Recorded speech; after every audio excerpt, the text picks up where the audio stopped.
जय हिंद दोस्तों, मैं भूपेन नामदेव। कैसे हो आप लोग? आशा करता हूँ आप लोग अच्छे होंगे। जैसा कि आप स्क्रीन पर देख रहे हो, यह पेपर दिल्ली पुलिस कांस्टेबल का प्रीवियस ईयर का पेपर है।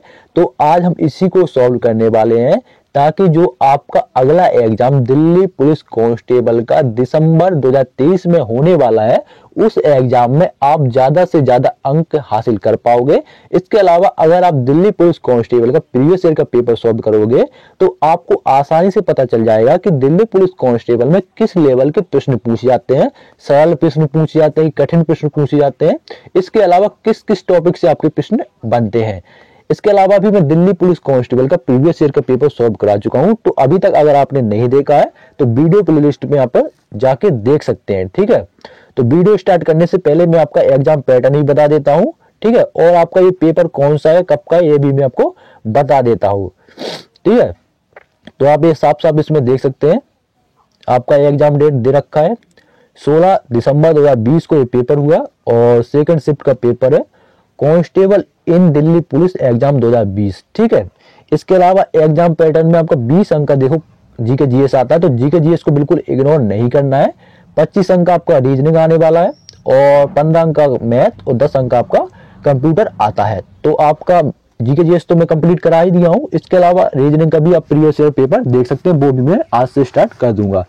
तो आपका जो पहला प्रश्न है जीके जीएस का, वो है आपका प्रसिद्ध नारा तुम मुझे खून दो मैं तुम्हें आजादी दूंगा निम्नलिखित स्वतंत्रता सेनानियों में से किससे संबंधित है। तो आपके कौन से वो व्यक्ति हैं जिन्होंने कहा था तुम मुझे खून दो मैं तुम्हें आजादी दूंगा। तो अपन लोग अपन जब छोटे थे ना, तो छोटे से ये पढ़ते आ रहे हैं कि आपका जो ये नारा है, आपका सुभाष चंद्र बोस ने दिया था जब वो जर्मनी गए थे। हिटलर का जो समय था, तो हिटलर ने जो वहां कैदी बना के रखे थे, ठीक है, जो कि आपके भारतीय थे, ठीक है ना, भारतीय सैनिक थे, उन्होंने वहां कैदी बना के रखे थे। तो उनको जोश में लाने के लिए उन्होंने कहा था कि तुम मुझे खून दो मैं तुम्हें आजादी दूंगा। तो आपका जर्मन से उन्होंने हिंद फौज की स्थापना की थी और सीधे फिर वो थाईलैंड के रास्ते यहाँ कलकत्ता में आए थे। ठीक है, तो आपका राइट आंसर है सुभाष चंद्र बोस। एक चीज और बता दूं, आपका ये आंसर की है, सो पहले से ही इसमें आपका जो आंसर वो हाईलाइट है। इसके अलावा फिर भी आप अगर इस सॉल्व करोगे तो आपको पता तो चल रहा है कि भाई यहां से प्रश्न पूछ रहे हैं, तो यही बहुत हो जाता है। और फिर आप अगला प्रश्न है पटकाई बम पहाड़ियां निम्नलिखित में से किस पर्व श्रृंखला का एक हिस्सा है। तो जो आपकी पटकाई बम पहाड़ियां हैं वो आपका हिमालयी श्रृंखला का एक हिस्सा है। कौन सा? हिमालयी श्रृंखला। ऑप्शन 2 आपका राइट आंसर है। बढ़ते हैं अगले प्रश्न की ओर। उससे पहले एक आपको बता देता हूं, आपका करंट अफेयर्स से आपके मिनिमम 10 प्रश्न मिलेंगे जो कि आपका हर एक प्रीवियस ईयर में बताया हो, और आप आर्टिकल के भी प्रश्न आप दो तीन करके देख सकते हैं। अगला प्रश्न है भारत के संविधान के किस अनुच्छेद में यह प्रावधान है कि राष्ट्रपति या उपराष्ट्रपति के चुनाव में उत्पन्न विवाद सर्वोच्च न्यायालय द्वारा निपटाए जाएंगे। तो वो कौन सा आर्टिकल है, वो कौन सा आपका अनुच्छेद है जिसमें आपका अगर किसी राष्ट्रपति या उपराष्ट्रपति के चुनाव में कोई आपका विवाद हो जाता है, कोई लड़ाई हो जाती है, तो वो आपका सर्वोच्च न्यायालय द्वारा निपटाए जाएंगे। तो वो कौन सा आर्टिकल है? वो है आपका आर्टिकल 71 अनुच्छेद 71 में आपका ऐसा दिया गया है कि वो सर्वोच्च न्यायालय ऐसा निपटाया जाएगा, उसी के द्वारा एक केस सॉल्व किया जाएगा। ऑप्शन 1 आपका राइट आंसर है। अगला प्रश्न है भारत ने 1952 में ओलंपिक में अपना पहला व्यक्तिगत पदक किस स्थान पर प्राप्त किया था। तो किस स्थान में प्राप्त किया था 1952 में? वो आपका हेलेंस्की। कहां पर? हेलेंस्की में प्राप्त किया था। ऑप्शन 3 आपका राइट आंसर है। पढ़ते हैं अगले प्रश्न की ओर। आत्मनिर्भरता की प्रगतिशील उपलब्धि निम्नलिखित में से किस पंचवर्षीय योजना का उद्देश्य था। तो कौन सी पंचवर्षीय योजना थी? वो है आपकी चौथी पंचवर्षीय योजना। कौन थी ये? चौथी पंचवर्षीय योजना। ऑप्शन 1 राइट आंसर है। अगला प्रश्न है विनिर्माण उद्यम तथा उद्यम प्रदान करने वाली सेवाएं जिनका संयंत्र और मशीनरी या उपकरण पर 50 करोड़ से अधिक का निवेश नहीं है और वार्षिक कारोबार 250 करोड़ से अधिक नहीं है, डॉट के रूप में वर्गीकृत होंगी। तो किसके रूप में वर्गीकृत होंगी? वो आपका मध्यम उद्यम के रूप में वर्गीकृत होंगी, मध्यम उद्यम के रूप में वर्गीकृत होंगी। ऐसे प्रश्नों में जब आते हैं तो पढ़ने में थोड़ा टाइम लगता है और प्रश्न में भी बहुत टाइम लग जाता है। ठीक है, अगला प्रश्न है, किस नियम में कहा गया है कि सभी गैसों के समान आयतन में दाब व ताप की समान अवस्था के अंतर्गत अणुओं की संख्या समान होती है? तो वो कौन सा आपका नियम है? वो है आपका आवोगाद्रो का नियम। किसका है? आवोगाद्रो का नियम है। ठीक है ना, तो ऑप्शन 1 आपका राइट आंसर है, जिसमें उसने कहा गया है कि सभी गैसों के समान आयतन में दाब व ताप की समान अवस्था के अंतर्गत अणुओं की संख्या समान होगी। आवोगाद्रो का नियम, ऑप्शन 1 राइट आंसर। अगला प्रश्न है, कोशिका चक्र में निम्नलिखित में से कौन सा चरण विभाजन अंतराल अवस्था का हिस्सा नहीं है? तो वो कौन सा चरण है? वो है आपका समसूत्रण। कौन सा? समसूत्रण, ऑप्शन 1 आपका राइट आंसर है। अगला प्रश्न, 11वां मौलिक कर्तव्य जो 86वें संविधान संशोधन अधिनियम 2002 द्वारा जोड़ा गया था डॉट डॉट से संबंधित है। तो किससे संबंधित है वो आपको बताना है। वो आपको बच्चों की शिक्षा के लिए अवसर प्रदान करने से संबंधित है। ऑप्शन 4 राइट आंसर है। अगला प्रश्न है, 8वीं पंचवर्षीय योजना किस वर्ष शुरू की गई थी? तो जो आपकी 8वीं पंचवर्षीय योजना है वो आपका 1992 ईस्वी में शुरू की गई है। ठीक है ना, तो आपका ये पंचवर्षीय से आपका दूसरा प्रश्न आ गया। चौथी बोला, अब 8वीं पंचवर्षीय योजना भी पूछ लिया उसने, तो पंचवर्षीय योजना भी आपको पढ़ना है और पंचवर्षीय योजना के उद्देश्य क्या थे ये भी आपको पढ़ना है। यमुना और सतलज के बीच, यमुना और सतलज जो कि आपकी नदियां हैं के बीच डोडो नदी एकमात्र ऐसी नदी है जिसे पौराणिक सरस्वती नदी की वर्तमान उत्तराधिकारी मानी जाती है। तो वो कौन सी नदी है? वो है आपकी घग्गर नदी। कौन सी? घग्गर नदी, ऑप्शन 1 राइट आंसर, घग्गर नदी। अगर आपको साफ साफ नहीं दिख रहा हो तो वीडियो को फुल स्क्रीन पर कर लीजिएगा ताकि आपको साफ दिखेगा। निम्नलिखित में से किसने भारत में कुषाण साम्राज्य की नींव रखी थी? तो किसने रखी थी? वो आपका कुजला कड़फिसेस ने रखी थी। किसने? कुजला कड़फिसेस ने रखी थी। अगला प्रश्न है,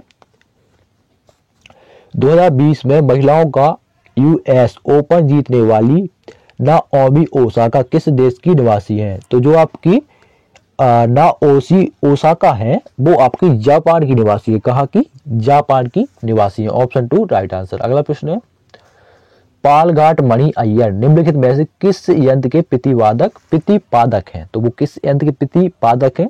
पालघाट मणि अय्यर वो आपका मृदगम, किसके? मृदगम के प्रतिपादक हैं। Option 1 right answer. अगला प्रश्न है, कर्ण सुवेण नामक स्वास्थ्य समस्या जिसे हम टिटनेस बोलते हैं, अगर आपको कर्ण सुवेण नहीं पता होगा, टिटनेस तो आप जानते होंगे, टिटनेस नामक स्वास्थ्य समस्या शरीर के किस अंग से संबंधित है? तो जो आपकी टिटनेस होती है वो आपका कान से संबंधित है। किससे? कान से। ऑप्शन 3 आपका राइट आंसर। अगला प्रश्न है, प्रधानमंत्री नरेंद्र मोदी को किस वर्ष यूनाइटेड नेशन के चैंपियंस ऑफ द अर्थ पुरस्कार से सम्मानित किया गया? तो किस वर्ष किया गया था? सॉरी ये स्क्रॉल हो गया, सॉरी हाँ ये आ गया, ये नहीं है, ये है आपका। ठीक है, तो फिर से पढ़ लेते हैं। प्रधानमंत्री नरेंद्र मोदी को किस वर्ष यूनाइटेड नेशन के चैंपियंस ऑफ द अर्थ पुरस्कार से सम्मानित किया गया? तो जो आपके नरेंद्र मोदी है जो कि प्रधानमंत्री है उनको आपका 2018 में सम्मानित किया गया था। ऑप्शन 1 आपका राइट आंसर है। अगला प्रश्न है, निम्नलिखित में से कौन पुस्तक विजिटल नेशन के सह लेखक हैं? कौन से हैं वो? वो है आपके एन चंद्रशेखरन। कौन है? N Chandrasekaran. Option 3 right answer. अगला प्रश्न है, अगस्त 2020 तक की स्थिति के अनुसार राष्ट्रीय शेयर बाजार के प्रबंध निदेशक और सीईओ कौन थे? तो वो है आपके विक्रम लेमे। कौन है? विक्रम लेमे। तो ऑप्शन 4 आपका राइट आंसर है। तो आप देख सकते हैं आपके करंट अफेयर से प्रश्न पूछे जा रहे हैं। इसके अलावा करंट अफेयर जो आपको पढ़नी है वो आपको 2023 की ही पढ़ रही है। ठीक है ना, 2023 से ही आपके सारे प्रश्न आएंगे, ज्यादा उसमें नहीं पढ़ना है कि आप 2021 या 22 की पढ़ते फिर ओनली 2023 की पढ़ना, वहीं से प्रश्न हो जाएंगे सारे। अगला प्रश्न है, निम्नलिखित में से कौन सा विशिष्ट ताप पर हवा द्वारा जल वाष्प को धारण कर सकने की मात्रा की तुलना में हवा द्वारा धरित जल वाष्प का मापन है? तो कौन सा है? वो है आपका सापेक्ष आर्द्रता। कौन सा है? सापेक्ष आर्द्रता। ऑप्शन 3 राइट आंसर है। अगला प्रश्न है, प्रसिद्ध हैरी पॉटर पुस्तक श्रृंखला के लेखक या लेखिका कौन है? तो जो आपकी प्रसिद्ध हैरी पॉटर जो पुस्तक है वो आपका जेके रोलिंग ने लिखी है। किसने लिखी है? जेके रोलिंग ने लिखी है। Option 2 right answer. अगला प्रश्न है, ये आपका उन्होंने इंग्लिश में दे दिया, तब की हिंदी का आपका लैंग्वेज पेपर। अगला प्रश्न है, which of the following is the instrument used to measure temperature variation due to sky condition? तो इसका राइट आंसर है एच डी स्कोप। ठीक है ना, तो इसको ट्रांसलेट कर लीजिएगा, मुझे थोड़ा इंग्लिश कमजोर है। ठीक है ना, तो ऑप्शन 1 आपका राइट आंसर है। अगला प्रश्न है, राजपूत शासक और मुगल साम्राज्य के सेनापति जय सिंह प्रथम और मराठा छत्रपति शिवाजी महाराज के बीच पुरंदर की संधि किस वर्ष हुई थी? या सीधा सा प्रश्न यही है कि पुरंदर की संधि किस वर्ष हुई थी? तो जो पुरंदर की संधि हुई थी वो आपकी 1665 में हुई थी। कब हुई थी? 1665 में हुई थी। ठीक है ना। अगला प्रश्न है, छोटे शहरों में स्टार्टअप को बढ़ावा देने के लिए अगस्त 2020 में भारत सरकार द्वारा शुरू की गई प्रतियोगिता का नाम क्या है? तो वो कौन सी आपकी प्रतियोगिता है? वो है आपकी चुनौती। कौन सी? चुनौती। ऑप्शन 3 राइट आंसर है। अगला प्रश्न है, थोड़ा जूम कर देते हैं ताकि आपको साफ साफ दिखे। अगला प्रश्न है, 1975 में भारत में आपातकाल की घोषणा के समय भारत के राष्ट्रपति कौन थे? तो आपातकाल आपको पता है किसने लगाया था? वो आपका इंदिरा गांधी जी ने लगाया था। उस समय आपके राष्ट्रपति कौन थे? इसने पूछा है। तो उस समय आपके राष्ट्रपति फखरुद्दीन अली अहमद थे। Option 1 right answer. ओलंपिक पदक पाने वाली पहली भारतीय महिला कौन थी? तो ओलंपिक पदक जो पहली पाने वाली जो महिला थी वो है आपका करम मल्लेश्वरी। कौन थी? करम मल्लेश्वरी। अगला प्रश्न है, बादामी गुफा मंदिरों का निर्माण ने कराया था? तो जो आपकी बादामी गुफा है उनका निर्माण किसने कराया था? तो वो है आपका मंगलेशा ने कराया था। किसने? मंगलेशा ने। Option 1 right answer. अगला प्रश्न है, 1529 में घाघरा की लड़ाई बाबर और के बीच हुई थी। तो बाबर और मोहम्मद लोदी के बीच में हुई थी, जिसमें आपका बाबर विजयी हुआ। कौन हुआ? बाबर विजयी हुआ। ऑप्शन 4 आपका राइट आंसर। घाघरा की लड़ाई आपकी मोहम्मद लोदी और बाबर के बीच में हुई थी, जिसमें बाबर विजयी हुआ था। अगला प्रश्न है, भारत के संविधान का कौन सा अनुच्छेद अंतरराष्ट्रीय शांति और सुरक्षा को बढ़ावा देने से संबंधित है? तो वो कौन सा आर्टिकल या अनुच्छेद है? वो आपका अनुच्छेद 51, जो आपका अंतरराष्ट्रीय शांति और सुरक्षा को बढ़ावा देने से संबंधित है। Option 2 right answer. अगला प्रश्न है, अगर ऐसे प्रश्न आएंगे तो दोस्तों ऐसे प्रश्नों में पढ़ने में ज्यादा टाइम लगता है, तो अगर नहीं करना हो तो छोड़ भी सकते हैं क्योंकि करंट अफेयर्स से है। सुप्रीम कोर्ट ने 1 सितंबर 2020 को टेलीकॉम फर्मों को अपने समायोजित सकल राजस्व के लगभग 1.6 लाख करोड़ की बकाया धनराशि का भुगतान करने के लिए 10 साल का समय दिया है, जो उन पर 2031 तक सरकार का बकाया है। 2021 तक दूरसंचार कंपनियों को कितने प्रतिशत भुगतान करने की आवश्यकता है? तो कितने प्रतिशत भुगतान करना है वो उसने पूछा है। तो आपको 10% भुगतान करना है। कितना? 10%। ऑप्शन 3 राइट आंसर है। तो आप देख सकते हैं यहाँ से आपके करंट अफेयर्स के प्रश्न पूछे जा रहे हैं। बाकी आपका पॉलिटी से तो आपके अनुच्छेद तो आपके 2, 3, 4 ऐसे मिल ही जाएंगे, 5 भी हो सकते हैं, तो 2 तो मिनिमम है। अगला प्रश्न है, और वो हर आपके एग्जाम में पूछे ही जाते हैं, ऐसे एसएससी जीडी ले लो उसमें भी आपको मिलेंगे। गोपीनाथ बोरदोलाई जो संविधान सभा का हिस्सा थे किस राज्य के थे? तो जो आपके गोपीनाथ बोरदोलाई है वो आपके असम राज्य के निवासी थे। कहाँ के थे? आसाम के निवासी थे। Option 2 right answer. अगला प्रश्न देखो, अनुच्छेद से आ गया। क्या बोला? अनुच्छेद का आपका 1-2 प्रश्न आपका 100% मिलता ही मिलता है। अगला प्रश्न है, भारतीय संविधान का निम्नलिखित में से कौन सा अनुच्छेद विधानमंडल के अवकाश में होने के दौरान अध्यादेशों को लागू करने के लिए राज्यपाल की शक्तियों से संबंध रखता है? तो वो कौन सा अनुच्छेद है? वो है आपका अनुच्छेद 213। कौन सा अनुच्छेद है? अनुच्छेद 213। Option 2 right answer. अगला प्रश्न है, थॉमस कप ट्रॉफी किस खेल में विश्व वर्चस्व का प्रतीक है? तो थॉमस कप ट्रॉफी जो है वो आपका बैडमिंटन किस खेल से संबंधित है? बैडमिंटन खेल से संबंधित है। Option 2 right answer. अगला प्रश्न है, विसर्जन जो मिट्टी की मूर्तियां की जल समाधि का एक अनुष्ठान है, ठीक है ना, जब आपके यहाँ गणपति बप्पा या माता आता कुछ रखी जाती है ना, तो विसर्जन यानी नदी में या कहीं तालाब हो, बांध हो, वहां पर विसर्जित करने जाते हैं ना, तो उसी को जल समाधि बोल रहे हैं। ठीक है, तो आपका क्या पूछा है, विसर्जन जो मूर्ति, सॉरी क्या दिमाग खराब है क्या मेरा, विसर्जन जो मिट्टी की मूर्तियों को की, क्या यार पढ़ सॉरी यार, सॉरी यार, माफ करना, वीडियो देखना पूरा। विसर्जन जो मिट्टी की मूर्तियों की जल समाधि का एक अनुष्ठान है, निम्नलिखित में से किस भगवान से जुड़ा हुआ है। तो भाई विसर्जन जो है वो आपका गणेश भगवान से जुड़ा हुआ है। ठीक है, किस भगवान से जुड़ा हुआ है, भगवान गणेश से जुड़ा हुआ है, जो कि महाराष्ट्र में आपको सबसे ज्यादा देखने को मिलता है। अब तो आपका हर जगह रखे जा रहे हैं इनकी मूर्ति और फिर इनका जल समाधि होता है।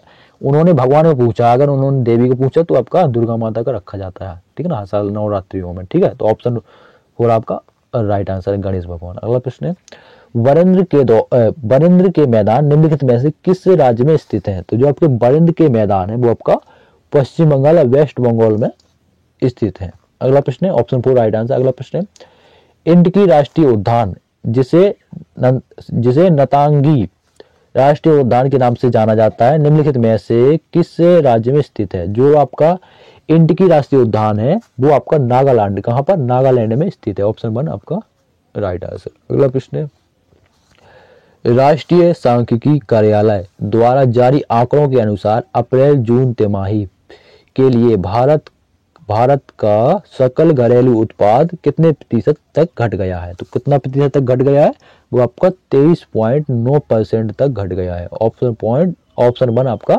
राइट आंसर है। अगला प्रश्न है, कैंडिडा नामक फफूंद निम्नलिखित में से किस बीमारी का कारण बनता है। तो जो आपका कैंडिडा नामक फफूंद है वो आपका थ्रिस, कौन सी बीमारी, थ्रिस बीमारी का कारण बनता है, या थ्रिस बीमारी इससे होती है।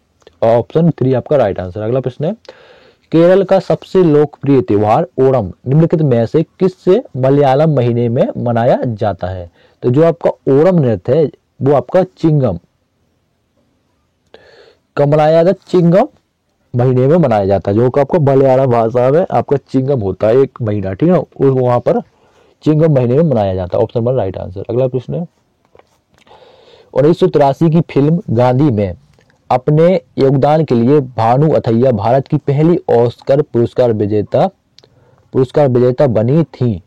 उन्हें किस श्रेणी में ऑस्कर पुरस्कार मिला था। तो उनको सर्वश्रेष्ठ कॉस्ट्यूम डिजाइन, मतलब उन्होंने फिल्म गांधी में सर्वश्रेष्ठ मतलब कॉस्ट्यूम डिजाइन का कार्य किया था, तो उनको सर्वश्रेष्ठ कॉस्ट्यूम डिजाइन का अवार्ड मिला था। ऑप्शन 1 राइट आंसर है। अगला प्रश्न है, निम्नलिखित में से सबसे पहली ज्ञात कन्नड़ कविता कविराज मार्ग के एक भाग के लेखक कौन थे। तो कौन थे कविराज मार्ग के, वो थे आपके अमोघ, कौन, अमोघ वर्ष प्रथम। कौन थे, अमोघ वर्ष प्रथम थे। Option 1 right answer. अगला प्रश्न है, भारत में कौन सी पर्वत श्रृंखला सबसे युवा है, मतलब सबसे नई है। तो भारत में जो आपकी सबसे नई जो आपकी श्रृंखला है वो है आपकी हिमालय श्रृंखला। कौन सी है, हिमालय श्रृंखला। ऑप्शन 3 राइट आंसर है। तो जो आपका हिमालय है वो आपका सबसे नया है, बाकी सब पुराना है। अगला प्रश्न है, संविधान 14वां संशोधन अधिनियम 1962 में निम्नलिखित में से कौन सा केंद्र शासित प्रदेश शामिल नहीं था। तो कौन सा प्रदेश आपका शामिल नहीं था, वो है आपका लक्षद्वीप आपका शामिल नहीं था। बाकी ये आपके जो 3 आपके केंद्र शासित प्रदेश हैं पहले से शामिल थे। बाकी आपका लक्षद्वीप आपको 1962 के बाद ही शामिल हुआ है। अगला प्रश्न है, मार्च 2020 तक की स्थिति के अनुसार कॉर्पोरेट बॉन्ड में विदेशी पोर्टफोलियो निवेशकों के निवेश की सीमा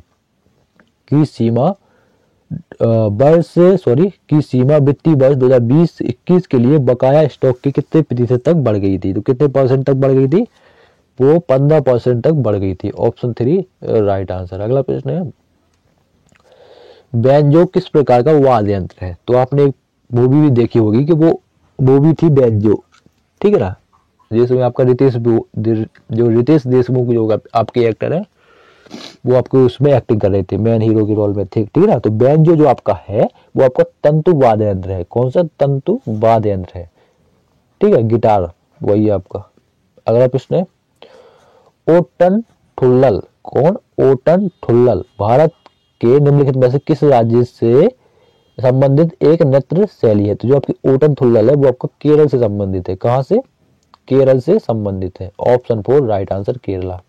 अगला प्रश्न है, निम्नलिखित में से कौन सी खारी मिट्टी नहीं है? तो कौन सी खारी मिट्टी नहीं है? वो है आपकी केलिया। कौन सी? केलिया आपकी खारी मिट्टी नहीं है। अगला प्रश्न है, पानीपत की दूसरी लड़ाई ने भारत में किस शासक के शासन की शुरुआत की थी? तो पानीपत की जो दूसरी लड़ाई हुई थी उसने अकबर, कौन से? अकबर के शासन की शुरुआत की थी। ऑप्शन 4 राइट आंसर है। न्यूनतम मजदूरी अधिनियम भारत को आर्थिक क्षेत्र में काम करने वाले लोगों के लिए न्यूनतम मजदूरी तय करने का अधिकार देता है। न्यूनतम मजदूरी अधिनियम किस वर्ष लागू किया गया था? तो उसने सीधा से घुमा फिरा के पूछा, लेकिन फिर भी जो आपका न्यूनतम मजदूरी अधिनियम है वो किस वर्ष लागू किया गया था, किस वर्ष आया था? तो आपका ये 1948 ईस्वी में आया था। कब आया था? बस 1948 में आया था। तो ऑप्शन 3 आपका राइट आंसर है। पढ़ते हैं अगले प्रश्न की ओर। तो सॉरी थोड़ा हो गया। अगला प्रश्न है आपका, गौतमी पुत्र सातकर्णी जिन्हें एका ब्रह्मा के नाम गौतमी पुत्र सातकर्णी जिन्हें एका ब्राह्मण के नाम से भी जाना जाता है, किस राजवंश से संबंधित थे? तो जो आपके कौन से सातकर्णी है, जो आपके गौतमी पुत्र सातकर्णी है वो आपके सातवाहन राजवंश से संबंधित थे। कहां से? सातवाहन। ऑप्शन 3 आपका राइट आंसर है। अगला प्रश्न है,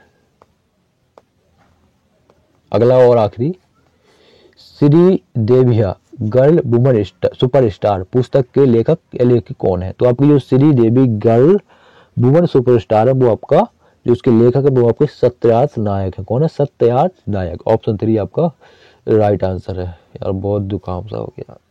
ठीक है, तो ये थे आपके जीके जीएस के प्रश्न। इसके अलावा कुछ आपको डाउट हो, ठीक है, कुछ छूट गया हो, कुछ मिस्टेक हुई तो आप कमेंट बॉक्स में बता सकते हैं। इसके अलावा रीजनिंग की भी प्रैक्टिस स्टार्ट हो जाएंगे तो वो भी आप देख सकते हैं। और आपका कंप्यूटर का हो ही चुका है और आपका जीके जीएस का भी हो चुका है, तो देख सकते हैं, वीडियो प्ले लिस्ट में मिल जाएगा।